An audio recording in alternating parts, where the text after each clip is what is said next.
오늘 말씀을 통해서 오늘 본문 말씀을 가지고 역설적인 삶이라는 제목으로 함께 말씀을 나누려고 합니다. 우리가 새벽제단에 나오신 분들은 역설적인 삶 들어보셨을 겁니다. 그죠? 제가 얼마 전에 고린도 후서를 하면서 이 역설적인 삶에 대해서 짧게 새벽에는 제가 10분도 안 하는 것 같아요. 설교를 10분도 안 하는 것 같은데 어쨌든 짧게 설교를 합니다. 그래서 거기에서 잠시 다뤘던 내용 중에 하나인데, 근데 오늘 이 본문은 아닙니다. 아직까지 새벽기도가 이 본문까지 오지 않았거든요. 자, 어쨌든 역설적인 삶이라는 제목으로 여러분들과 함께 말씀을 나누고자 합니다. 자, 여러분, 역설적이라는 말이 무슨 뜻일까요? 역설적이다. 이 무슨 말일까요? 쉽게 말해서 죽어야 산다. 여러분, 죽는데 어떻게 살아요? 네? 죽어야 산다. 그리고 또 지는 것이 이기는 것이다. 지는데 어떻게 이겨요? 말이 안 되잖아요. 또 낮아져야 높아진다. 낮아지는데 어떻게 높아져요? 말이 안 되잖아요. 바로 이겁니다. 죽어야 산다. 지는 것이 이기는 것이다. 낮아져야 높아진다.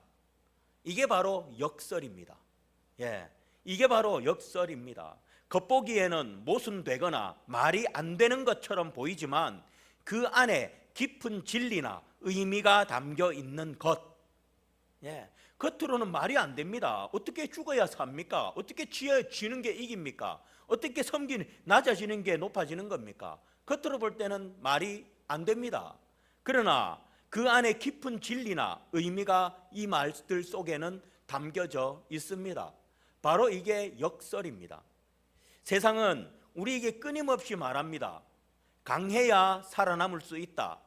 약하면 도태된다. 약점을 숨기고 강점을 드러내야 한다. 그래서 경쟁사회 속에서 우리는 더 높이 올라가고 또 더 많이 소유하고 더 강력한 영향력을 가지려고 애씁니다. 강함은 성공의 척도이자 삶의 목표가 되어버린 지가 오래되었습니다. 여러분들도 그렇지 않습니까? 이 강함을 위해서 강함이 여러분들의 목표가 되지 않습니까? 이처럼 강함과 성공이 우리의 삶의 목표가 된 지가 오래되었습니다.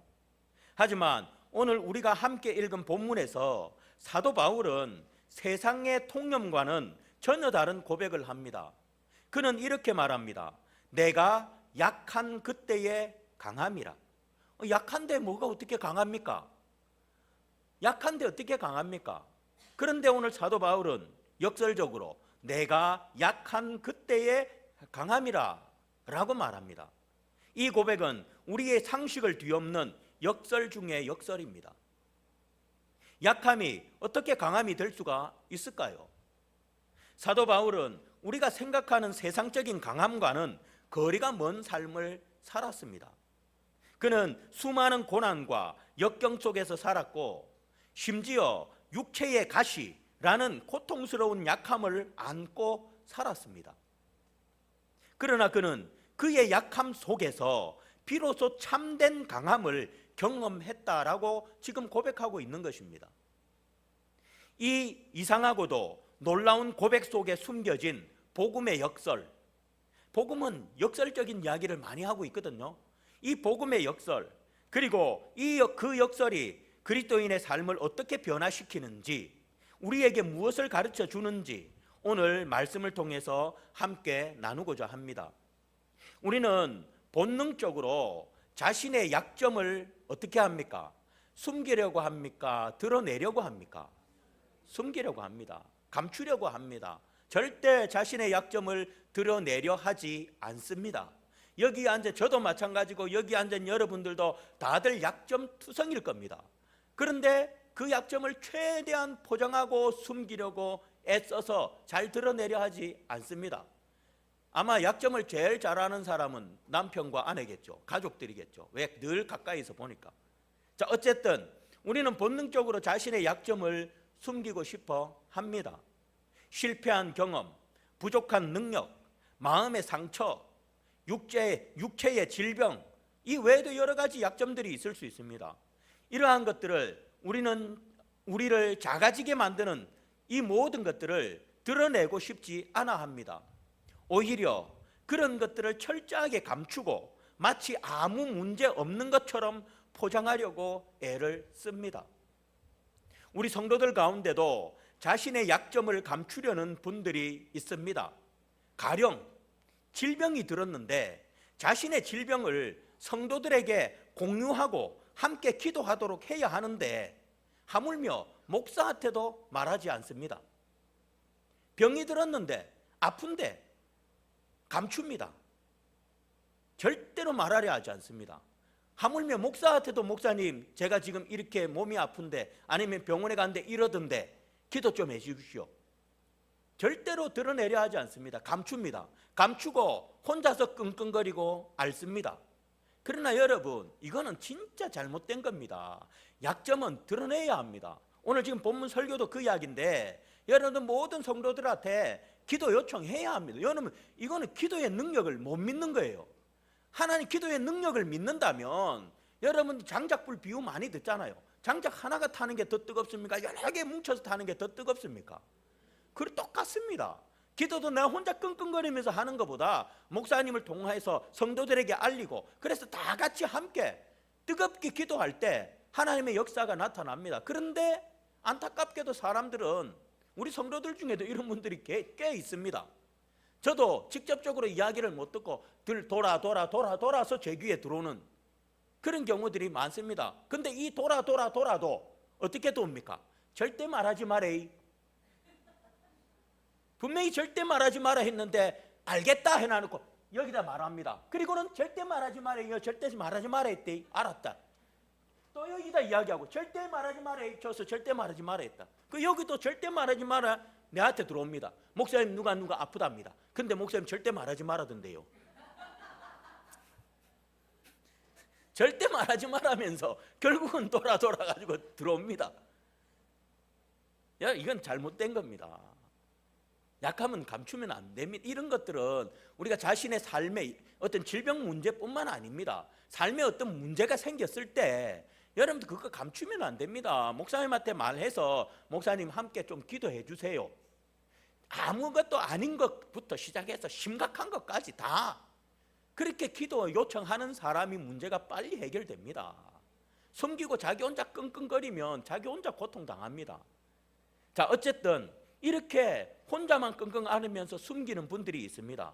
하지만 성경은 우리에게 전혀 다른 시각을 제시합니다. 바울은 육체의 가시로 인해 극심한 고통을 겪었습니다. 이 육체의 가시가 정확히 무엇이었는지 성경에는 나와 있지 않습니다. 대부분의 사람들은 질병이다라고 그렇게 이야기를 하는데 질병일 수도 있고 또는 육체적인 어떤 고통 또는 혹은 사람들에게 수치를 줄 수 있는 어떤 연약함이었을 것입니다. 어쨌든 그는 이 가시가 이것을 가시라고 이야기합니다. 이 가시가 떠나기를 몇 번을 기도했습니까?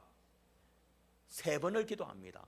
하나님 앞에 하나님 내 육체의 이 가시가 내게서 떠나게 해주세요 라고 3번이나 기도를 했습니다. 그러나 하나님의 응답은 바울의 기도에 응답해 주셨습니까? 아닙니다. 하나님의 응답은 바울의 기대를 완전히 벗어났습니다. 하나님은 그 육체의 가시를 제거해 주시는 대신에 이렇게 말씀합니다. 내 은혜가 네게 족하도다. 이는 내 능력이 약한 데서 온전하여집니다. 여러분, 저는요 왜 니 이렇게 읽냐면 여러분들 니 이걸 여러분들 내라고 읽잖아요. 근데 저는 이거는 니 이렇게 읽거든요. 왜냐하면 제가 어느 날 특히 이런 말씀 보세요. 내 은혜가 네게 족하도다. 이래 안 하고 내 은혜가 내게 족하도다. 이는 내 능력이 내게 온전해. 이건 내 능력인지 하나님의 능력인지. 그래서 제가 그냥 니라고 있습니다. 그래야 확실하니까. 여기서 내는 누굽니까? 하나님입니다. 내 은혜가 네게 족하도다. 네가 누굽니까? 바울입니다. 예, 그건 우리죠. 바울입니다. 여기서는 바울입니다. 예, 네게 족하도다. 이는 내 능력이, 내가 누굽니까? 하나님. 예, 이거 벌써부터 헷갈리시잖아요. 예, 내 능력이 약한 데서 온전해집니다. 이것이 무슨 말씀입니까? 이 말씀은 바울의 약함을 통해 하나님의 능력이 온전히 나타난다라는 것입니다.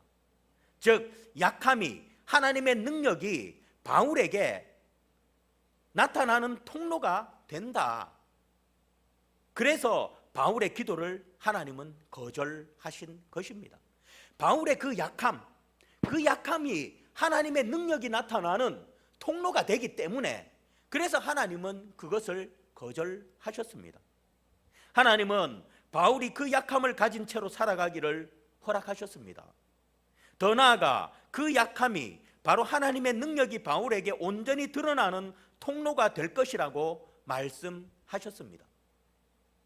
이것은 우리에게 충격적인 진리입니다. 하나님은 우리의 약점을 제거하시는 대신 그 약점을 통해서 일하기를 원하시기 때문입니다.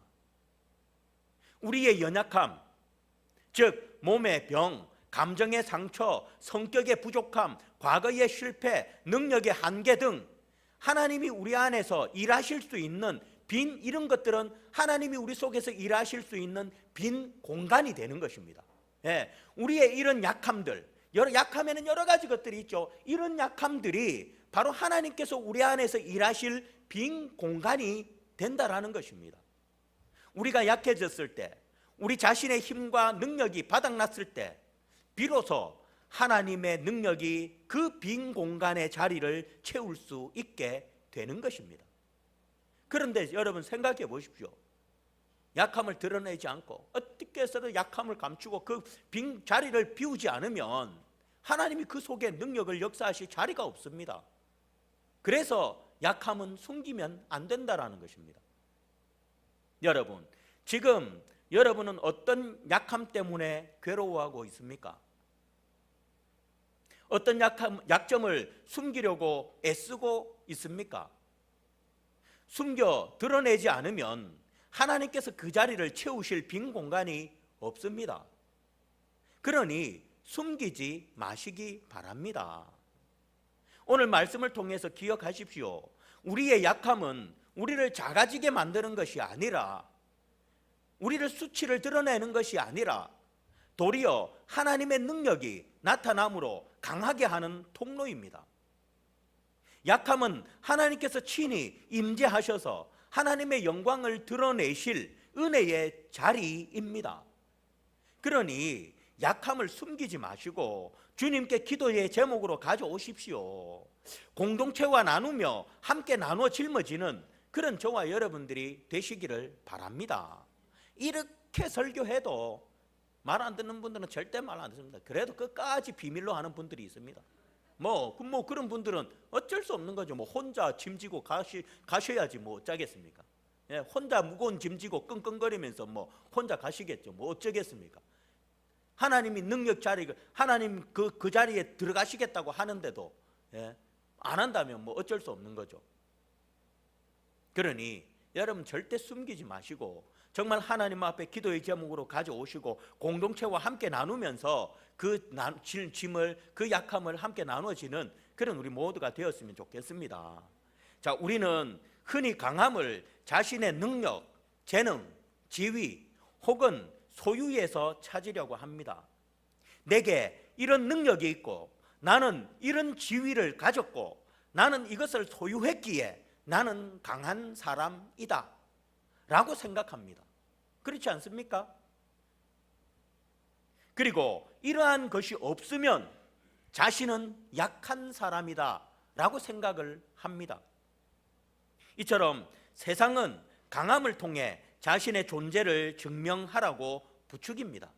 자신의 강함을 통해서 자신의 존재를 증명하라고 그렇게 부추깁니다. 그래서 사람들은 끊임없이 자신의 강점을 드러내고 약점은 철저히 감춥니다. 하지만 사도 바울은 오늘 본문에서 또 한 번 우리를 놀라게 합니다. 그는 나의 여러 약한 것들에 대하여 어떻게 한다고 합니까? 나는 여러 약한 것들에 대해서 어떻게 합니까? 자랑하리니. 여러분, 약한 게 자랑거리입니까? 이것도 역설입니다. 어떻게 약한 게 자랑입니까? 그런데 바울은 그 약한 것들을 대해서 자랑한다라고 이야기합니다. 세상은 강함을 자랑하라지만 세상은 강한 것을 자랑합니다. 하랍니다. 약한 것은 감추랍니다. 그런데 바울은 약한 것을 자랑한다라고 합니다. 왜일까요? 왜 바울은 약한 것을 자랑한다고 이야기할까요? 아니, 여러분, 약한 게 자랑거리가 됩니까? 약한 게 자랑거리가 됩니까? 그렇지 않으니까 여러분들 숨기는 거잖아요. 자랑거리가 되면 입이 근질근질해서 못 삽니다. 자랑거리가 있어 보십시오. 근질근질해서 못 참습니다. 그래서 삥삥 뚫려가면서 막 그 자랑을 어떻게라도 말하려고 삥삥 뚫려가지고 결국은 자랑거리를 자랑합니다. 근데 약한 것은 자랑거리가 아니잖아요. 근데 바울은 그 약한 것을 자랑한다고 합니다. 왜일까요? 왜 약한 것을 자랑할까요? 그 이유는 그 성경 그 이어서 바로 나옵니다. 뭐 때문입니까? 예, 그리스도의 능력이 내게 머물게 하려 함이라. 예, 그리스도의 능력이 내게 머물게 하려 두고 그래서 자랑한다 라고 그렇게 말합니다. 자신의 약함을 인정하고 드러낼 때 비로소 그리스도의 능력이 자신에게 머물러 나타나기 때문이다 라는 것입니다. 여기서 머무르다 라는 말이 헬라어로 에피스케노라는 말입니다. 이 에피스케노라는 말은 장막을 치다, 그 다음에 임재하다 라는 의미가 있습니다. 마치 구약시대에 하나님께서 장막 위에 임재하셔서 이스라엘 백성과 함께 하셨던 것처럼 그리스도의 능력이 우리의 약함 위에 마치 장막을 치듯이 임재하고 거처를 삼는다라는 뜻입니다. 그렇습니다. 바울은 자신의 약함을 통해서 그리스도의 능력이 자신 위에 장막을 치고 머물듯 임재하심을 알았기 때문에 자신의 약점을 자랑하고 있는 것입니다. 우리가 강하다고 생각할 때 우리는 종종 우리의 능력에 의지를 합니다. 내가 잘났다고 생각하고 내 힘으로 모든 것을 할 수 있다고 착각합니다. 그런데 여러분, 그곳에는 하나님의 능력이 머물 자리가 없습니다. 그런 곳에는 하나님의 능력이 하나님께서 장막을 치지 않고 임재도 하지 않습니다. 그러나 우리가 약해졌을 때, 우리의 한계를 절감했을 때 비로소 우리는 하나님을 찾게 됩니다. 내가 아무것도 할 수 없음을 인정하는 바로 그 자리에 하나님의 능력의 장막을 치기 시작합니다. 우리가 잘할 때보다 오히려 우리가 못할 때 하나님은 우리에게 더 가까이 계십니다. 우리의 인간적인 능력의 한계를 인정할 때 그때부터 하나님의 능력의 역사가 우리의 삶에 장막을 치기 시작하시는 것입니다. 여러분, 내가 아무것도 할 수 없을 것 같은 순간이 있습니까? 절망감에 휩싸여 주저앉고 싶을 때가 있습니까? 바로 그때가 하나님의 능력이 여러분 위에 장막을 칠 절호의 기회입니다. 장막을 친다는 건 머문다는 거거든요. 우리의 약함은 하나님의 능력이 우리 삶에 개입할 수 있는 가장 넓은 문을 열어줍니다. 그리스도의 능력은 내가 잘할 때가 아니라 나의 연약함을 인정하는 바로 그곳에 임하는 것입니다. 진정 강함은 내가 가진 능력으로 나를 증명하는 것이 아니라 나의 약함 위에 임재하시는 하나님의 능력으로 옷 입는 것입니다. 그것이 바로 진정한 강함입니다. 그러므로 우리 모두 나의 약함을 자랑하시기 바랍니다. 숨기지 마시고 자랑하시기 바랍니다. 나의 약함으로 말미암아 하나님의 능력이 우리의 삶에 장막을 치고 임재하심으로 하나님의 능력이 우리의 삶에 임하기를 주의 이름으로 축복드립니다. 그래서 약할 때 강해지는 것입니다. 예. 내가 강하다고 하면 역설적으로 약해집니다. 우리는. 예. 우리 그리스도인들은 나는 강합니다, 나는 잘났습니다, 나는 똑똑합니다 하면 오히려 우리는 약해집니다. 어리석어집니다. 미련해집니다. 역설적이게도. 그러나 나는 부족합니다, 나는 어리석습니다, 나는 미련합니다, 나는 약합니다 라고 하나님 앞에 고백하면 역설적으로 우리는 지혜로워지고 강해지고, 예? 그렇게 되는 것입니다. 왜? 그때 하나님의 장막이 우리 위에 쳐지기 때문입니다. 내가 강해서가 아니라 하나님의 장막이 내 위에 쳐져서 나를 강하게 하시기 때문에 그때 우리는 진정 강하게 되는 것입니다. 이런 은혜가 우리 모두에게 있기를 주의 이름으로 축복드리겠습니다. 자, 우리는 약함이 주님이 우리 안에 일하실 빈 공간이 되고 주님의 능력이 그 자리를 채우신다는 사실과 나의 약함을 자랑할 때 그리스도의 능력이 내 위에 장막을 치고 머문다는 사실을 나누었습니다. 자, 하나님께서 원하시는 더 깊은 목적이, 그런데 여러분 단지 이것은 하나님의 약함 가운데 있는 우리에게 능력을 주시는 궁극적인 목적이 이것만을 말하는 것이 아닙니다. 이 우리에게 능력을 주시는 궁극적인 목적은 우리를 강하게 하시기 위해서, 그것만을 위해서가 아닙니다. 하나님께서 원하시는 더 깊은 목적이 있습니다. 그것은 바로 우리와의 친밀한 만남입니다. 생각해 보십시오. 우리가 모든 것을 잘 해낼 때 우리 기도는 종종 하나님을 향해서 어떻게 합니까? 보고합니다. 예. 우리가 모든 것을 잘 해낼 때 우리의 기도는, 우리의 약함이 없고 우리가 강할 때, 우리가 모든 것들을 잘 해낼 때 우리의 기도는 보고나 통보가 될 때가 많습니다. 하나님, 오늘도 잘했습니다, 감사합니다. 그러나 우리가 약해질 때, 내 힘으로 아무것도 할 수 없다는 절망의 벽에 부딪혔을 때 우리의 기도는 비로소 보고에서 부르짖음으로 바뀝니다. 우리가 잘날 때는 하나님 앞에 그냥 보고합니다, 통보합니다. 그러나 우리의 내 힘으로 아무것도 할 수 없는 절망에 부딪혔을 때, 우리의 우리가 약할 때 비로소 그때 우리의 기도는 보고에서 부르짖음으로 바뀌는 것입니다. 주님, 저는 아무것도 할 수 없습니다. 저를 불쌍히 여겨주세요, 도와주세요. 이렇게 바뀌는 거예요. 바로 이 순간이 하나님께서 우리를 가장 깊이 만나 주시는 시간입니다. 보고하고 통보할 때는 하나님이 우리 잘 안 만나 줍니다. 그러나 우리가 하나님 앞에 어떻게 해요? 부르짖을 때, 내 약함을 통해서 하나님 앞에 부르짖을 때, 그때 하나님은 우리를 만나 주십니다. 바울은 내가 그리스도를 위하여 약한 것들과 능력과 궁핍과 박해와 공고를 어떻게 한다고 이야기합니까? 기뻐하노라. 여러분, 이것도 역설입니다. 아니, 능력과 궁핍과 박해와 공고가 기쁜 일입니까? 슬픈 일입니까? 슬픈 일이잖아요. 그런데 바울은 기뻐합니다. 기뻐하노라. 이것도 역설적입니다.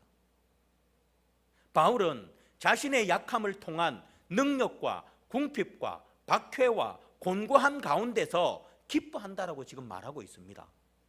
어떻게 이러한 약함 가운데서 기뻐할 수 있을까요? 바울이 기뻐한다고 말한 것은 무슨 의미일까요? 그것은 바울이 바로 이러한 약함을 통해 오는 고통 가운데 하나님과의 깊은 만남을 가졌기 때문입니다. 그 만남으로 인해서 기뻐한다라는 것입니다. 아마 이런 경험은 여러분들도 해보셨을 거예요. 깊은 고통 가운데, 절망 가운데 하나님 도와주세요, 하나님 간절히 부르짖었을 때, 하나님이 여러분들의 마음을 만지셨을 때, 그때 여러분들 어땠습니까? 너무 기쁘잖아요. 물론 삶의 문제는 해결되지 않았습니다. 여전히 고통은 그대로 있고 여전히 절망은 그대로 있는데, 근데 내 마음은 기쁩니다. 왜? 하나님을 만났기 때문에. 지금 바울은 그것을 말하는 것입니다. 여러분, 우리가 야곱을 잘 알지 않습니까? 그는 평생 자기의 꾀와 자신의 힘으로 살아온 사람이었습니다. 그러나 야복 강가에서 인생 최대의 약함을 경험하게 됩니다. 여러분, 우리가 거기 야곱에 대해서 읽어보면 야복 강가 앞에 왔던 그 야곱의 그 마음이 얼마나 지금 약한지, 얼마나 두려움에 사로잡혀 있는지 우리는 그 읽기만 읽어도 느낄 정도입니다. 정말 야곱은 그는 평생 자기 꾀와 힘으로 살아온 사람이었는데 바로 야복 강가에서 인생 최대의 약함을 경험합니다. 그는 더 이상 자신의 힘으로 설 수 없게 되었습니다. 바로 그때 그는 하나님 앞에 어떻게 합니까? 어떻게 합니까? 보고합니까? 하나님, 지금 이래요. 그냥 보고하고 있습니까? 아니지요. 매달립니다. 부르짖습니다. 얼마나 부르짖는지, 천사도 싸워 이길 수가 없습니다. 간절히 축복을 구합니다. 그리고 결국에 그 자리에서 이스라엘이라는 새로운 이름을 야곱이 받습니다. 그의 가장 큰 약점의 자리가 하나님을 가장 깊이 만나는 축복의 자리가 된 것입니다. 그 야복강가, 그 자리는 야곱에게 있어서 최대의 약점의 자리였습니다. 그런데 그 최대의 약점의 자리가 하나님 앞에 부르짖음으로 말미암아 최대의 축복의 자리, 하나님을 만나는 축복의 자리가 된 것입니다. 그때 야곱의 마음이 어땠을까요? 형에서는 오고 있습니다. 아직 아무것도 어떤 게 변한 게 없습니다. 그렇지만 그때 야곱의 마음은 너무너무 기뻤을 것입니다. 오늘 바울처럼. 성도 여러분, 지금 겪고 있는 그 약함, 그 고난이 바로 여러분의 야복 강가입니다. 여러분이 지금 처한 그 약함, 그 자리가 바로 여러분들의 야복 강가. 이 발음이 제가 혀가 짧은지 뭐 때문인지 왜 이렇게 발음이 있는지 모르겠어요. 바로 여러분들의 야복 강가입니다. 그곳은 하나님께서 여러분의 겉사람을 깨뜨리시고 가장 깊은 영혼으로 만나길 원하시는 장소입니다. 약함은 우리를 겸손하게 만들어 하나님의 음성에 귀 기울이게 합니다. 우리의 교만을 꺾어 주님 없이는 살 수 없는 존재임을 고백하게 합니다. 그러므로 바울이 약함을 기뻐하는 이유는 단순히 능력을 받았기 때문이 아니었습니다. 그 약함을 통해 세상 그 무엇과도 바꿀 수 없는 주님과의 친밀한 교제, 그분의 임재를 가장 생생하게 누릴 수 있었기 때문입니다. 여러분, 우리의 약함은 우리를 강하게도 하지만 무엇보다 하나님과의 깊은 사랑의 관계로 들어가게 합니다. 우리의 약함을 자랑함으로 이 은혜를 누리시는 그런 성등교회 성도님들 다 되시기를 주의 이름으로 축복드리겠습니다. 말씀을 맺습니다. 사랑하는 성도 여러분, 세상은 우리에게 끊임없이 강해지라, 약점을 감추라 라고 속삭이지만 오늘 하나님은 우리에게 전혀 다른 길을 보여주셨습니다. 우리는 오늘 말씀을 통해서 세 가지 중요한 진리를 깨달았습니다. 첫 번째, 우리의 약함은 더 이상 숨겨야 할 수치가 아니라 드러내야 함을 배웠습니다. 둘째, 내가 약함을 드러낼 때, 즉 그 약함을 자랑할 때 그 약함 위에 하나님의 능력의 장막이 쳐진다라는 것을 배웠습니다. 그리고 마지막으로 그 약함은 우리를 강하게 할 뿐만 아니라 그 무엇과도 바꿀 수 없는 하나님과의 깊은 만남으로 우리를 초대하는 통로임을 알게 되었습니다. 이제 여러분의 삶을 돌아보십시오. 지금 여러분을 짓누르는 약함은 무엇입니까? 재정의 어려움입니까? 아니면 인간관계 때문입니까? 아니면 자녀, 남편, 여러 가지 어떤 문제들이 있을 것입니다. 끝날 것 같지 않는 질병, 미래에 대한 두려움. 세상의 눈으로 보면 그것은 절망적인 이유입니다. 그러나 오늘 말씀을 통해 우리는 그것이 소망의 시작임을 믿습니다. 그것이 능력에 강하게 되는 시작임을 봅니다. 나의 무능이 증명되는 자리가 하나님의 전능하심이 증명될 무대임을 믿습니다. 이제 우리의 시선을 바꾸시기를 바랍니다. 약함 때문에 좌절하는 것을 멈추고 그 약함 속에서 일하실 하나님을 기대하며 자랑하시기를 바랍니다. 사도 바울의 위대한 고백, 내가 약한 그때의 강함이라. 내가 약한 그때의 강함이라. 네, 내 약함을 드러내고 하나님 앞에 그 약함을 자랑할 때 하나님은 우리 위에 장막을 치시고 하나님께서 우리 가운데 임재하셔서 우리를 강하게 하십니다.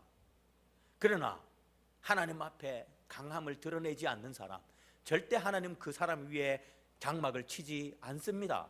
장막을 치지 않으면 하나님의 능력은 나타날 수 없습니다. 오늘 살아가는 저와 여러분의 삶에 이 바울이 내가 약한 그때의 강함이라는 이 바울의 고백이 오늘 살아가는 저와 여러분의 삶에 간증이 되기를 바랍니다. 약함으로 인한 기쁨이 저와 여러분의 삶에 간증이 되기를 바랍니다. 내가 약해졌더니 강해졌다. 내가 약해졌더니 내 속에 기쁨이 넘쳐나더라. 간증이 되시기를 바랍니다. 여러분 모든 약함이 주님의 강함을 드러내는 통로가 되기를, 여러분의 가장 깊은 고통의 자리가 주님을 만나는 야복 강가가 되기를 예수님의 이름으로 축복드리겠습니다. 기도하겠습니다.